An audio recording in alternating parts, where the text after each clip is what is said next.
আল্লাহ তোমার 5টা সন্তান দিয়েছে, কোন সন্তানকে দ্বীনের জ্ঞান অর্জন করার মতো যোগ্যতা আমার অর্জন হয় নাই, কোন সন্তানকে ইসলামের কথা দিতে পারি নাই, কোন সন্তানকে ঈমানের কথা বলতে পারি নাই, কোন সন্তান ইসলাম প্রতিষ্ঠিত হোক কেমন জ্ঞান অর্জন করতে পারে নাই, সারা জীবন দুনিয়ার পিছে পিছে লেগে। আল্লাহ রাব্বুল আলামিন বলছেন وَأَمَّا مَنْ أُوتِيَ كِتَابَهُ بِشِمَالِهِ فَيَقُولُ يَا لَيْتَنِي لَمْ أُوتِيَ كِتَابِيَهْ। যারা নাকি ডান হাতে আমলনামা পেল, হাসরের ময়দানে যাদের আমলনামা আল্লাহ রাব্বুল আলামিন ডান হাতে দিল, তাদের জন্য সুখময় জান্নাত, আবাদ আবাদ জান্নাত তাদের জন্য ব্যবস্থা করে দেওয়া হলো। ও আম্মা মান উতিয়া কিতাবাহু বিশিমাল, কিন্তু যারা আমলনামা বাম হাতে আল্লাহ তাআলা দিল, কোন হাতে? বাম হাতে যাদের আমলনামা দিল, ফায়াকুলু ইয়া লাইতানি লাম উতিয়া কিতাবিয়া, হায় তারা আফসোস করবে আমাদেরকে যদি ডান হাতে আমলনামাটা দেয়া হতো, কেন আমাদের বাম হাতে দেয়া হলো? ওয়ালাম আদরি মা হিসাবিয়া,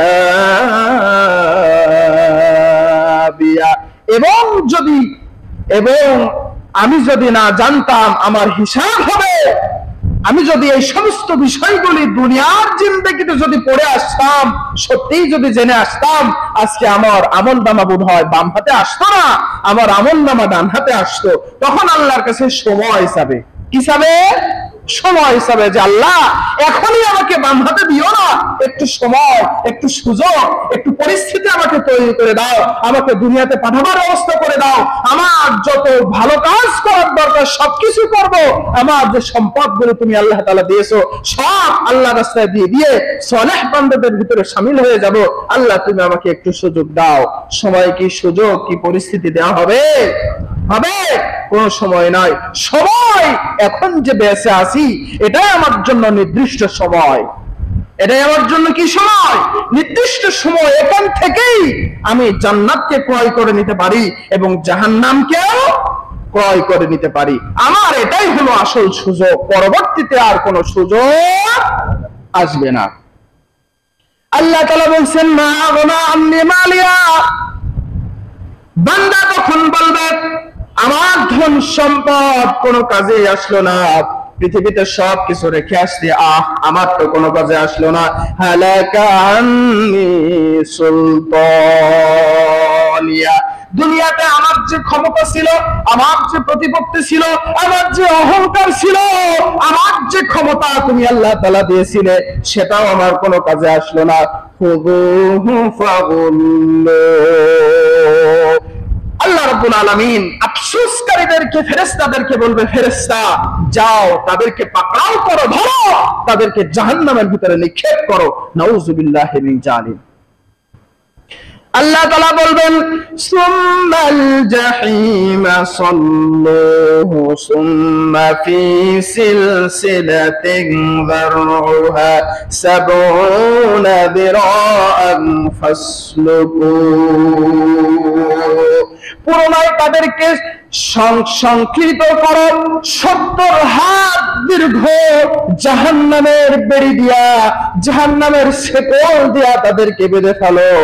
ইন্নাহু কানা লা ইউমিনু বিল্লাহিল আযীম, সে মহান আল্লাহ বিশ্বাসী ছিল না, আল্লাহর দুশমন ছিল, আল্লাহর কথাগুলো সে বিশ্বাস করে নাই।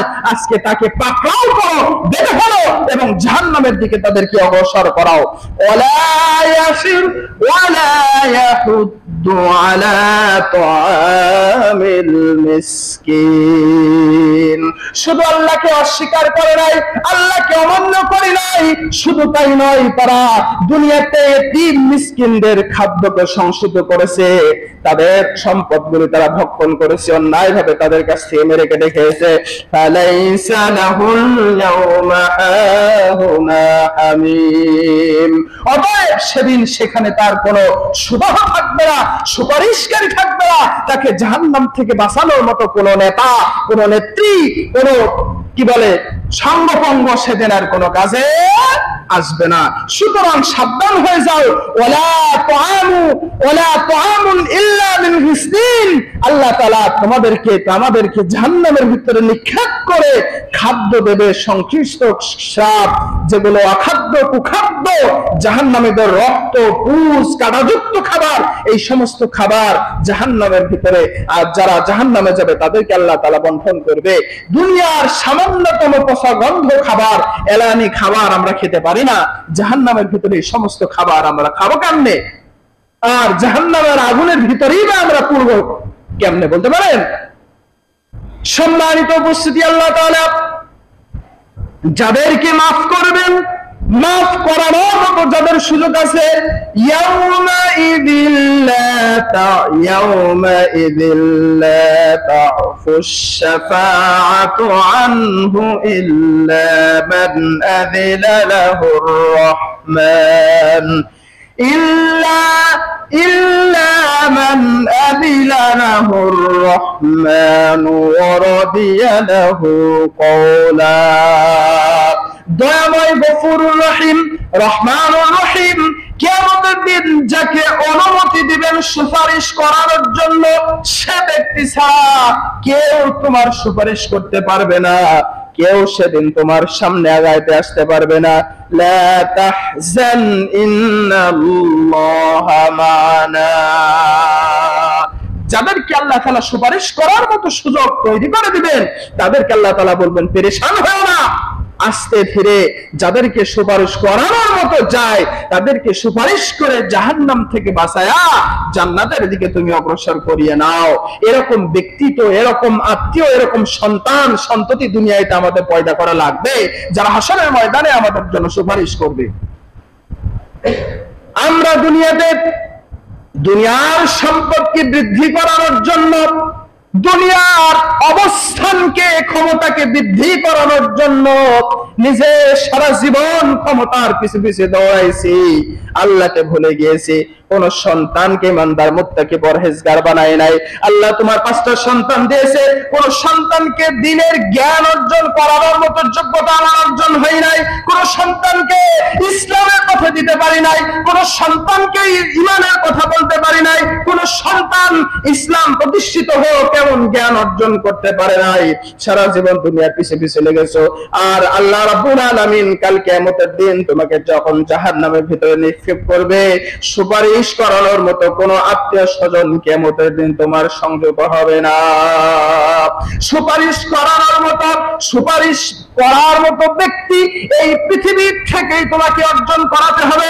আল্লাহ যদি তোমার সন্তান দেন, সমস্ত সন্তানদেরকে দ্বীনের জ্ঞান, ইসলামের জ্ঞান তাদের ভিতরে ঢুকাই দিতে হবে। অবশ্যই অবশ্যই যে সন্তানকে তুমি ইসলামের জ্ঞান দিতে পারবে, যে সন্তানকে দুনিয়ার ভিতরে প্রতিষ্ঠিত করতে পারবে, ইসলামের জ্ঞান দ্বারা প্রতিষ্ঠিত করতে পারবে, অবশ্যই তুমি দুনিয়াতেও সাকসেসফুল। হাসরের ময়দানে যদি জাহান্নামে হয়ে যাও, সন্তানের ভালো কাজের ওসিলায়, সন্তান নেককার পরহেজগার হওয়ার ওসিলায় আল্লাহ রাব্বুল আলামিন সুপারিশের মাধ্যমে জাহান্নাম থেকে বাঁচায় আল্লাহ রাব্বুল আলামিন তোমাকে জান্নাত দিয়ে দিবেন। সুবহানাল্লাহি বিহামদি। অবশ্যই ভালো কাজ, সদকায়ে জারিয়া, সুন্দর কাজ, সুন্দর সফলতা এই দুনিয়াতেই আমাকে অর্জন করতে হবে। দুনিয়াতে যদি ভালো কাজ, ভালো সন্তান, ভালো জিনিস প্রতিষ্ঠিত করতে পারি, হাসরের ময়দানে অবশ্যই এই সমস্ত ভালো জিনিসগুলি আমার জন্য সুপারিশ করবে। সম্মানিত উপস্থিতি, আল্লাহ তাআলা বলেন দুনিয়াতে যদি খারাপ কাজ করে থাকো, অবশ্যই হাসরের ময়দানে সবকিছু তোমার বিরুদ্ধে সাক্ষী দিবে। দিবে না? সবকিছু সাক্ষী দিবে না? সবকিছু সাক্ষী দিবে। দুনিয়াতেই আমার শতান দেহ এখনো যদি প্যারালাইজড হয়, আমার শরীর আমার বিরুদ্ধে কাজ করবে না? আমার মন বলতেছে শরীর আগে যেভাবে চলতাম সেভাবে আমাকে চালাও, কিন্তু শরীর কি আমার কথা শুনবে? একদিক পড়ে গেছে, ছেঁচড়াইতে বয়ে বেড়াইতেছেন, দুনিয়াতেই কথা শোনে না, হাসরের ময়দানে কথা শুনবে না। আল্লাহ তাআলা বলছেন রব্বুল আলামিন হাসরের ময়দানে মানুষের সমস্ত অঙ্গ প্রত্যঙ্গ গুলো বদ্ধ করে দিবেন, সবকিছু তোমার বিরুদ্ধে কথা বলবে। ওয়া তাশহাদু আরজুলুহুম বিমা কানু ইয়াকযিবুন। যে হাত দ্বারা তুমি দুনিয়াতে অন্যায় কাজ করেছো, যে চোখ দ্বারা খারাপ কাজ তুমি দেখেছো, যে মুখ দ্বারা ইসলামের বিরুদ্ধে কথা বলেছো, যে মুখের দ্বারা মুখের গোড়াইতে ইসলাম প্রতিষ্ঠিত করতে যারা চায় তাদের বিরুদ্ধে অন্যায় ভাবে সাক্ষ্য দিয়েছো, সেই হাত, সেই পা, সেই মুখ, সেই চোখ কিয়ামতের দিন সব কিছু তোমার বিরুদ্ধে সাক্ষী দিবে। দিবে না? সবাই তোমার বিরুদ্ধে সাক্ষী দিবে। বাঁচাবার পালাবার কোন রাস্তা ওই দিন থাকবে না। আল-ইয়াউমা নাখতিমু আলা আফওয়াহিহিম ওয়া তুকাল্লিমুনা আইদিহিম ওয়া তাশহাদু আরজুলুহুম বিমা কানু ইয়াকযিবুন। কিয়ামতের দিন যারা দুনিয়ার জিন্দেগিতে অস্বীকার করবে, দুনিয়ার অবস্থানকে যারা অস্বীকার করবে, অন্যায় গুলো আল্লাহর সামনে ধরায় দেওয়ার পরেও অস্বীকার করবে, বলবে আল্লাহ এই সমস্ত কাজ আমি করি নাই। আল ইয়াউমা নাখতিমু আলা আফওয়াহিহিম, আল্লাহ রাব্বুল আলামিন তাদের মুখে, পায়ে, অন্তরে সমস্ত জায়গায় মোহর মেরে দিবে। শত চেষ্টা করেও তোমার মুখ আর ওই দিন খুলাইতে পারবে না, সবকিছু বন্ধ করে দিবে। সবাই তোমার বিরুদ্ধে কথা বলবে যে আল্লাহ দুনিয়াতে অনেক জায়গায় ইসলামের কথা চলতেছিল, তার ক্ষমতার প্রতিপত্তির ঘাতে, প্রতিপত্তির কারণে, ক্ষমতার বলে ইসলামের আলোচনা থেকে সেখান থেকে মানুষকে ফিরাই দিয়েছিল। ইসলাম প্রতিষ্ঠিত হোক সেটা সে চাই নাই। আজকে তার বিরুদ্ধে তোমার এই মুখ আল্লাহ রাব্বুল আলামিনের সামনে সাক্ষ্য দিতে থাকবে, বাঁচাবার কোনো উপায় থাকবে না। আল্লাহ তাআলা যখন সবকিছু মোহর মেরে দিবেন, সবাই তোমার বিরুদ্ধে, আমার বিরুদ্ধে কথা বলবেন। ওয়া তুকাল্লিমুনা আইদিহিম ওয়া তাশহাদু আরজুলুহুম বিমা কানু ইয়াকযিবুন।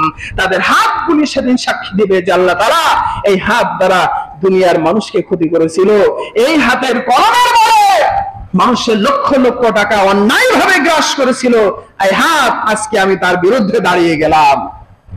কিয়ামতের দিন যদি তোমার হাত, তোমার পা, তোমার চক্ষু, তোমার মুখ, তোমার অঙ্গ প্রত্যঙ্গ গুলি যদি তোমার বিরুদ্ধে দাঁড়িয়ে যায়, দুনিয়ার কোন নেতা আছে কি হাসরের ময়দানে নেতা তোমাকে বাঁচাই দিতে পারে?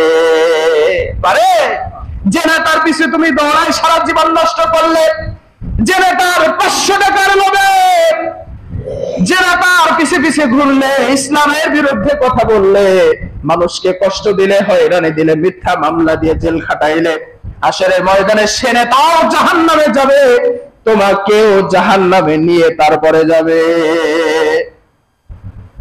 নিজেও যাবে, তোমাকেও নিয়ে যাবে। দুনিয়াতে যার জন্য কাজ করলে সেই ব্যক্তি তোমার বিরুদ্ধে কালকে দাঁড়িয়ে যাবে, আল্লাহ জাহান্নামে শুধু আমাকে একা দিলে হবে না, ও আমার সমর্থন করেছে, ওকেও দাও, ওকেও ঢুকিয়ে দাও, তোমাকেও নিয়ে ঢুকিয়ে তারপরে একসাথে জাহান্নামে যাবে। নেতা অবশ্যই ভালো নেতা নির্বাচন করতে হবে, যার হাত ধরে হাসরের ময়দানে নেতাও যাবে জান্নাতে, আমাকেও নিয়ে যাবে জান্নাতে, সুপারিশ করে নিয়ে যাবে। সে আমার সন্তান হোক, সে আমার উস্তাদ হোক, সে আমার পীর হোক, সে আমার বুজুর্গ হোক, সে আমার আলেম হোক, সে আমার ইমাম হোক, এমন নেতা নির্বাচন করবেন যে নেতা হাসরের ময়দানে আপনার আমার হাত ধরে সে নিজেও জান্নাতে যাবে এবং সুপারিশ করে জাহান্নাম থেকে বাঁচায়া জান্নাতে ঢুকাই দেবে। সুবহানাল্লাহি বিহামদি। সেই বুঝ, সেই শক্তি সবার তো আমাদের আছে নাই? সেই বুঝ, সেই শক্তি নির্বাচন করা, ভালো মানুষ নির্বাচন করা, ভালো দিক নির্বাচন করা, ভালো জিনিস নির্বাচন করার বুঝ, শক্তি আমাদের সকলের আছে না? না আমরা সকলে নির্বোধ? না আমরা সকলে অজ্ঞ? আমাদের সকলের বোধ আছে, আমরা নির্বোধ নাই, আমরা সকলেই বোধালা মানুষ, নাকি? সম্মানিত উপস্থিতি, আল্লাহ তাআলা সবকিছু ভালো জানেন, সবকিছু দেখবেন, বুঝবেন। ইন্নাহা সাআত মুস্তাকাররাও ওয়া মুকামা, নিশ্চয় তা বসবাস আবাসস্থল হিসেবে জাহান্নামে যারা যাবে সেটা কঠিন এক জায়গা, ভয়ঙ্কর জায়গা, সেখান থেকে পালাবার কোন রাস্তা আর খুঁজে পাওয়া যাবে না। সে জাহান্নাম থেকে বাঁচতে হলে, হাসরের ময়দানে কঠিন আযাব থেকে বাঁচতে হলে, সিরাতের ময়দানে সুন্দরভাবে পারাপার হতে হলে, মিজানের পাল্লাকে গুনার পাল্লা থেকে নেকির পাল্লা ভারী করতে হলে অবশ্যই সব থেকে গুরুত্বপূর্ণ জায়গা, সব থেকে বড় জায়গা, ভালো জায়গায় হলো এই দুনিয়ার ক্ষণস্থায়ী ছোট জীবন। কোন জায়গা, কোন জীবন? দুনিয়ার ছোট জায়গা, ক্ষণস্থায়ী জীবন। এই জীবন আমার আত্মীয় স্বজন, আমি মরে গেলে 5 দিন পরে যেমন আমার কেউ নাই, হাসরের ময়দানেও তারাও আমার কোনো কাজে আসবে না। এজন্য দুনিয়াতে যারা সন্তান সন্তান, স্ত্রী স্ত্রী করে সারা জীবন পার করে দিলেন, যারা নিজে না খেয়ে সারাদিন পরিশ্রম করে সুদ ঘুষ হালাল হারাম সবকিছু বেঁচে কিনে আপনি সবকিছু একত্রিত করলেন, যাদের জন্য এই সমস্ত ব্যক্তিরাই কাল কিয়ামতের দিন আপনার বিরুদ্ধে সাক্ষী দিবে যে আল্লাহ, আমি তো তাদেরকে বলি আমাদেরকে ভালো রাখার জন্য আমার পিতা, আমার অভিভাবক, তিনি সুদ ঘুষ খেয়েছে, আল্লাহ তাদেরকেও জাহান্নামে দাও। আজকে তো আমাদের সুপারিশ করার মতো কোনো ব্যক্তি নেই, আমাদেরকেও জাহান্নামে নিয়ে যাও।